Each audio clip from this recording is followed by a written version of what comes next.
Robert F. Kennedy. President নির্বাচনে সাবেক স্বতন্ত্র প্রার্থী যিনি সাবেক প্রেসিডেন্ট ডোনাল্ড ট্রাম্পের প্রতি তার সমর্থন ঘোষণা করেছেন, রবার্ট এফ কেনেডি। আপনারা কি এমন একজন প্রেসিডেন্ট চান না যিনি আমাদের যুদ্ধ থেকে বের করে নিয়ে আসবেন? এই দুইজনের মধ্যে একটি অভিন্ন যোগসূত্র আছে। ট্রাম্প গত জুলাই মাসে হত্যা প্রচেষ্টার শিকার হন।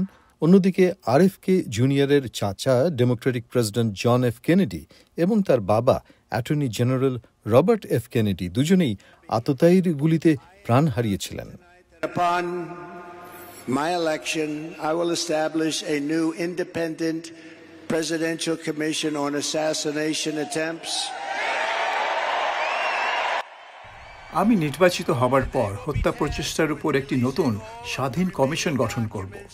জেএফকে এর হত্যা সম্পর্কিত বাকি সব দলিল প্রকাশের দায়িত্ব দেওয়া হবে তাদের। আরএফকে জুনিয়র যখন স্বতন্ত্র হিসাবে তার প্রার্থিতা ঘোষণা করেন, তার নিজের পরিবারের কিছু সদস্য তার বিরুদ্ধে প্রচারণা চালায়। তারা ডেমোক্রেটিক পার্টির প্রার্থীকে সমর্থন জানায়। জো বাইডেন এবং কামালা হ্যারিসকে আবার নির্বাচিত করুন। আরএফকে জুনিয়র একজন বিতর্কিত প্রার্থী। তিনি ভ্যাকসিনে বিশ্বাস করেন না এবং কোভিড-19 এবং 9/11 সম্পর্কে কনস্পিরেসি থিওরিতে বিশ্বাস করেন। আমি ক্যানেডি ভক্ত। আমি মনে করি মিস্টার ক্যানেডির এখন বাড়ি গিয়ে বাকিটা জীবন উপভোগ করার সময় এসেছে।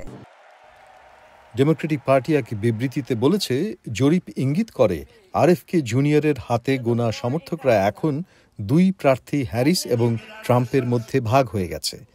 কিছু বিশ্লেষক বলছেন আরএফকে জুনিয়রের সমর্থকরা আদৌ ভোট নাও দিতে পারেন।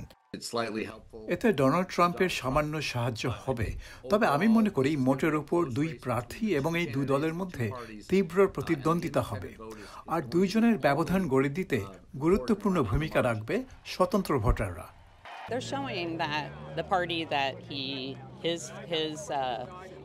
এটা থেকে বোঝা যায় তার চাচা, বাবা এবং পুরো পরিবার যে দলের অংশ ছিলেন সেই দল আর আগের জায়গায় নেই।